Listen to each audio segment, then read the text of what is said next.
Hello everybody and welcome back to my channel. I kind of disappeared for a bit, and it's mostly because I've been kind of going through a lot, to be completely honest. So I decided that I was going to do this unboxing video and just kind of give a recap of everything that's happened here recently. Because like I said, I have been gone for I think like a year actually, maybe.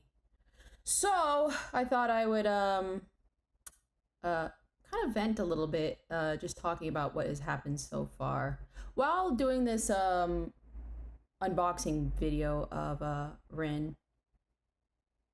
Let me see. I'm trying to see. I think my model might be a little bit laggy. But anyway, so back in September, I actually for the first time got COVID, and unfortunately, I'm kind of like one of those people that have the pre-existing conditions. I have like a asthma from I think it's like environmental asthma, and so when I caught COVID, it really hit me. um, like the day that it happened, I noticed like my heart rate resting was like 100 beats per minute, and usually because I'm pretty physically active, I'm usually around like 60, probably like 56 to 65, I would say is usually my resting heart rate.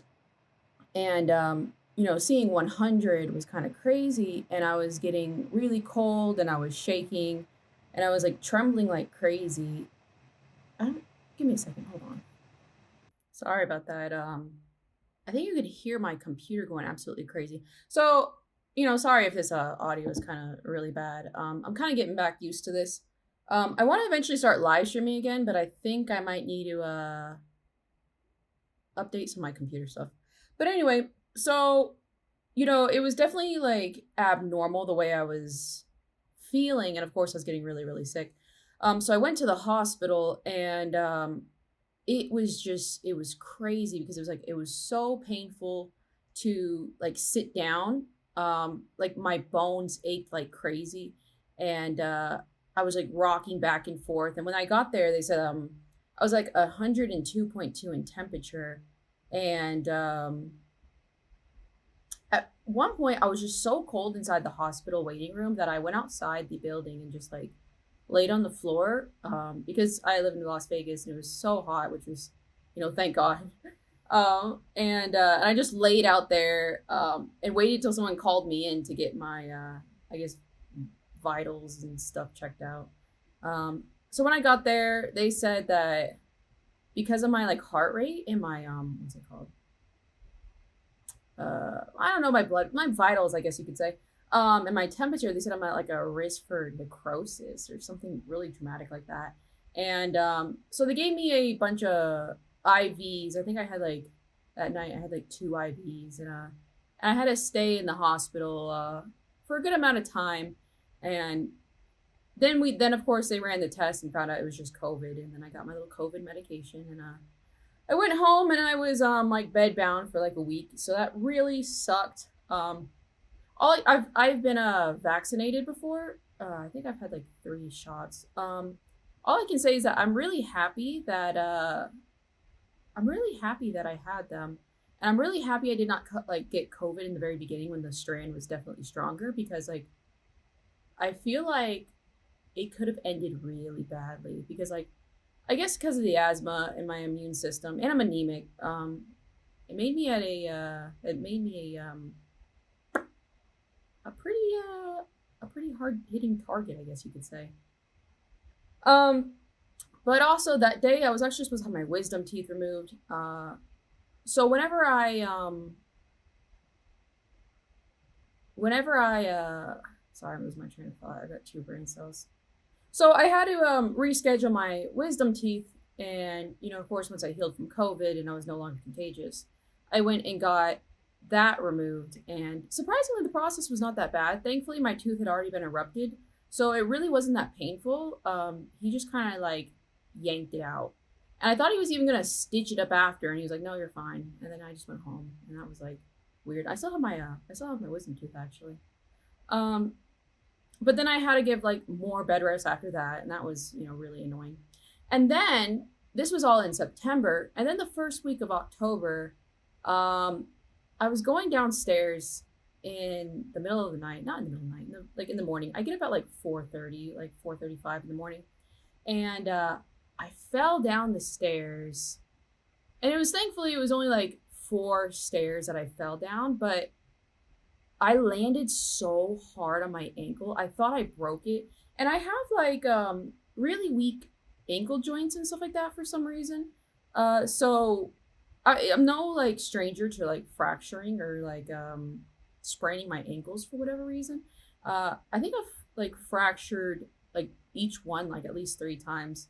So funny enough, I had braces already because I'm used to like hurting them. But I landed on it so hard. I thought I broke it, and I went back to the ER, which is so funny because, like, literally like 2 or 3 weeks ago, I was already in the ER for COVID.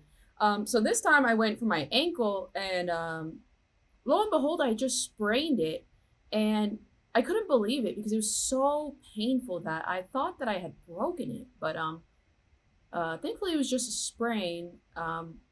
I don't know if I could say thankfully because it's like equally as painful, but I guess at least it wasn't broken. So I had to stay off of it and do bed rest again for another like 3 weeks. And I tend to exercise every day for a minimum of like an hour or so.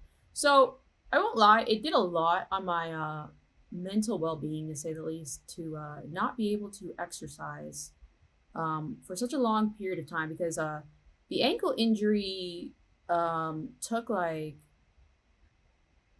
almost 8 weeks to heal. It was really crazy. But like what was also interesting is I think like through I'd say about 4 weeks into the healing process of my ankle, I'm walking around with a brace. I got into a car accident. Um, Leaving the dentist's office. I think it was a follow up from my wisdom teeth actually. Um, and I was just driving in this what's it called? It's like a complex like where you can like buy stuff.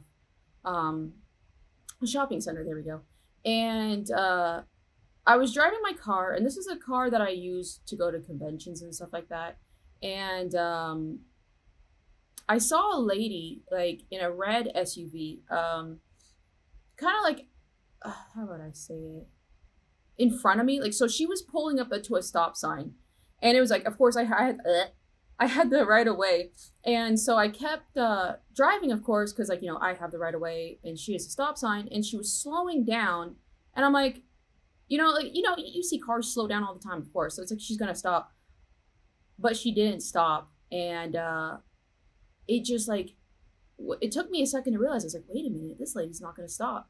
And we impacted, and unfortunately, like I probably like broke maybe 3 seconds before the impact, and I pretty much almost totaled my car completely. Which I found out, by the way, like when they say totaled your car, I thought it'd be based on like how badly the car is damaged, but it's like how much financially the car costs the insurance company to fix it. That's what considers it's totaled. So it's like, I think for State Farm, they said anything over $18,000 would be considered totaled. And whenever, oh yeah, back to the actual impact. But when I hit the car, my what's it called? My airbags went off, and thankfully she was fine. She ended up being we exchanged like driver's license, when the police were called. She ended up being 70 years old, so I think this was just kind of like one of those situations where the senses of the reactions and stuff of people as you age, they become more delayed. So obviously it was, I don't want to say it was negligent on her, because I don't know, I feel like to me like the word negligent means like intentionally failing to do something, but I don't know. But whenever we hit each other, her airbags didn't go off. She hit me at a really safe angle where her car door was fine and everything, but like the way she hit me was like at the angle of my car, and so I couldn't even open my passenger side. And but as soon as we impacted, my wrist, my left wrist, started burning really badly. And I usually have a fitness watch on that wrist, and I remember I was just in complete shock that because I've never been in an accident like this before, or an accident at all really. And I was in complete shock that I had hit her because again, like I didn't anticipate it at all. And I just remember my wrist, it kept burning. And I'm like, this is so weird. So I was like, those, like, whenever you get like you injured and then you like kind of like try to shake it off. So I kept trying to shake off my wrist. Like, I'm like, okay, like you can stop hurting now. Like why is this still hurting? And it started getting so bad that I had to take off my fitness watch, and it just kept getting worse and worse and worse. And come to find out that I actually broke it in that process. And I've never like had a cast before or anything like that. But what was interesting about the whole entire accident was I recently switched to Android phone. I got the Galaxy Fold 5 or something like that. It's really good for my like artwork and stuff like that. But that day I had like I think like I got it in August. So obviously I don't usually bring my iPhone anywhere with me. But that day I had accidentally left my iPhone in my pocket, and it was disconnected from service and whatever. So it's essentially like an AirPod or iPod or something like that right now. And I actually brought it with me in the car, and I was like, oh man, I left this in my pocket. I'm gonna be carrying around two phones. And I was like, oh, I'm too lazy to go back in because I remember I was going to my dentist appointment. And when I hit the car, the iPhone crash detection went off, and it called 911. And it was so interesting because my car didn't call 911 because I think maybe some of these cars have those features nowadays. But and my Android didn't call 911. But before I was even like conscious, because like when I impacted, I was in shock. Like my car was like white and smoking because my airbags went off. Like before I was even really conscious, I was talking to a 911 operator, and it was coming from my iPhone. And it's just I thought that was so incredible because like it's not even connected to service, and it still like called 911 for me. And I was like, wow, Tim Apple really came in clutch today. So now I whenever I'm driving I don't leave my house without my iPhone, even though it's like kind of like a brick, but it's just like again that crash detection was incredible. And the lady was like asking me like like, hey, what happened, where are you at, whatever. And it's like I was just so like out of it. Like I don't know if it's like the crash impacted my brain, but it's like I think it's more of just like the shock of it all, because it's like you don't expect that to ever happen. So yeah, I was in a cast, like I have shitty insurance, and I was in a temporary cast for 2 weeks. And it was funny because like the emergency room said, hey, only keep this in for a couple days. You need to be in a permanent cast soon. But they kept having some sort of scheduling issue, which of course. And I don't know what I was thinking, but I was like, okay, well, if this is a temporary cast, I should be able to buy a brace off of Amazon and switch it, because I'm like, okay, well, if it's temporary and they're not like removing it anytime soon, it must not be that big of a deal. And so I tried removing my temporary cast, and when I moved out my arm, it was like, or tried to remove my arm from the cast, it was excruciating, and I immediately knew I had messed up. And I just wrapped it back, and it looked really bad. Like I looked like I had like like if you were a kid and you were wrapping your arm in like a mummy thing or whatever. Like that's what it looked like for the longest time, and I had to keep it like that for like a week. And then I eventually got an appointment with the hand doctor or whatever, and they gave me a permanent cast. And it was rather interesting because like it was such close proximity to my ankle sprain. So at one point, like I'm walking around with like an ankle brace and like an arm sling, and I looked like I had just been like, I don't know, back from war or something. Like it was crazy. But it really sucked because like the car, again, like I mentioned, that I obliterated in the accident.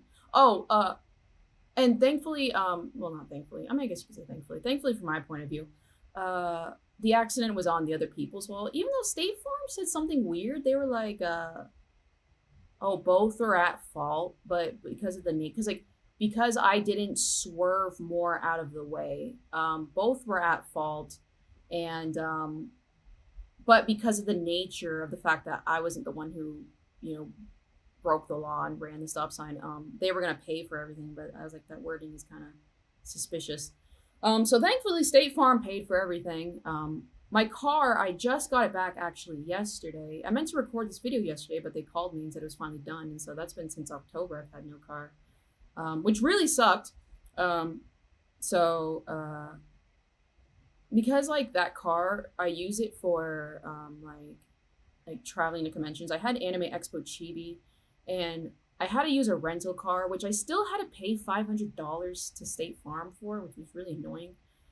It was just like a really small SUV, like slightly bigger than like an average car actually, and so I couldn't bring all my setup to Anime Expo Chibi, so I took a financial hit there, which really sucks because everyone knows kind of like the state of the economy right now, and you know, having a financial hit because of an accident really blows. Um, but we haven't like sort because my wrist like right now, like I moved to a soft cast, um, and they said it's healing well, but it's like it's a little slow. So I'm still in a soft cast and stuff like that. Actually, yeah, you can see it in the video. So I think I can like remove it whenever I go to shower and whatnot. But because of the soft cast, like they don't like I'm still kind of having like for some reason my thumb is really numb still, and that's kind of concerning. But my doctor said it's just because of the casts or the temporary cast, so hopefully that clears up. Um, but and then after that, like obviously that's really messed me up because like I haven't been able to like literally draw because I draw with both hands like on an iPad, and that's really psychologically messed me up kind of here recently because this is the first time in my life I've physically never been able to draw, and of course like you know my livelihood I'm a full time artist, so you know that's kind of scary. Um, but then in December, I have a little assistant that has recently been helping me and stuff for the my orders. I think some of you may have seen them if you've seen me at physical conventions. He's usually there helping me, but he is a student at UNLV, and back in December, uh, this is a great time of year, you know, for him because he helps me package orders and stuff like that. And of course, I give him, you know, financial percentage and stuff like that of the orders and whatnot.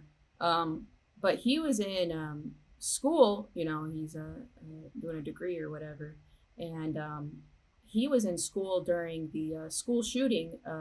That was, I think, what December 6th, I think it was, and that was just really crazy because like the only way I've been able to get around because like he has his own car and he's been using that to take the orders and stuff like that because I have no car.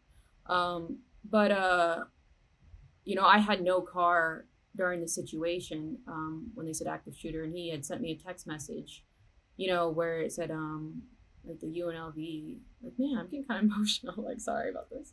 I care a lot about like you know the few friends I have. But he sent me a text message saying like something. There's been a report of an active shooter, and run, hide, and fight. Like, sorry about that. Um,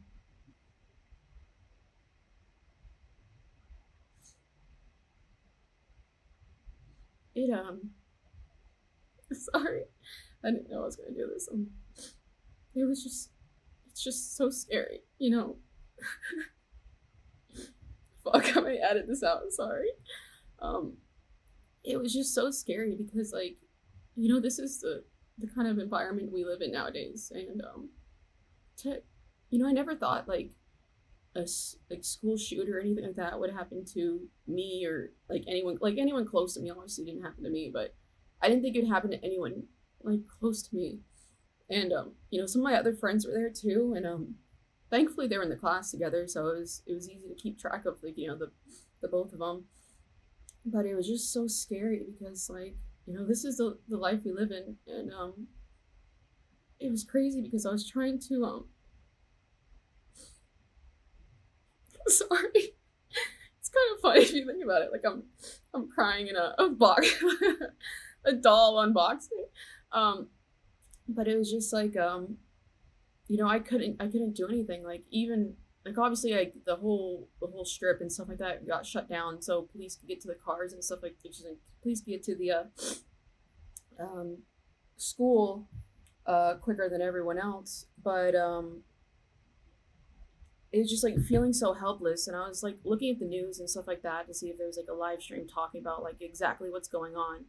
And I had to sit through fucking like a minute of ads because like the news like has to monetize like this really stressful situation. And it's just like it just really fucked me up because like look at this world that we're in right now. Like I can't even know if my friends are safe because like I have to sit through a minute of ads. So thankfully they were really safe. But it's like after that I realized like even though like I don't really trust myself with a gun, um, I think this is definitely something I need to get in this this world we live in. And I'm gonna do it like correctly. I'm gonna do the concealed carry training and stuff like that. But it's just like it was so crazy, like to know like how close that happened. And like I've been on that campus a bunch of times too because like it's a public campus, which I think might be a bad thing actually if you really think. I thought it was a bad thing. I don't think like I should be able to, like I'm not a student there. I don't think I should be able to just go onto campus or whatever. Um and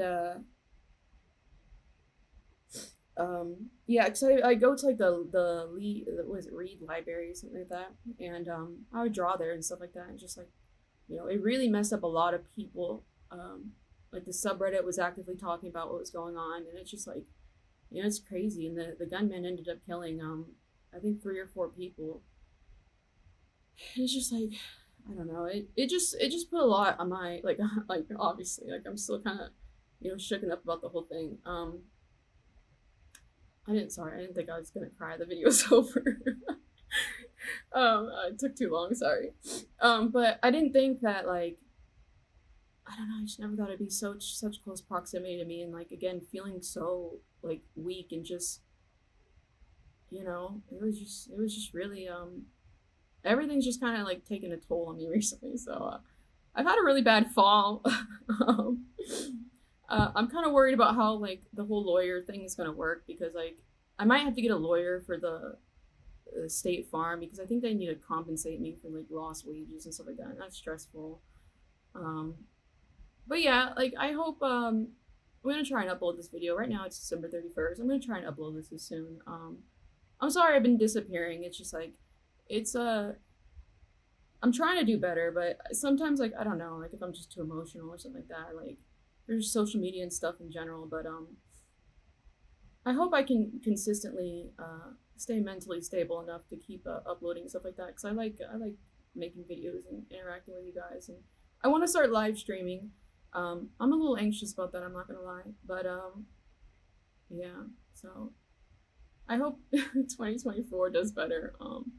And at least I have a $700. I don't remember how much this doll costs. $600 or $700 that $600 or $700 doll now. Thanks for watching, and sorry for getting emotional. I know sometimes I can get kind of awkward. I didn't expect this, and honestly, I'm too lazy to re-record it. So thanks for watching, and I really love you guys.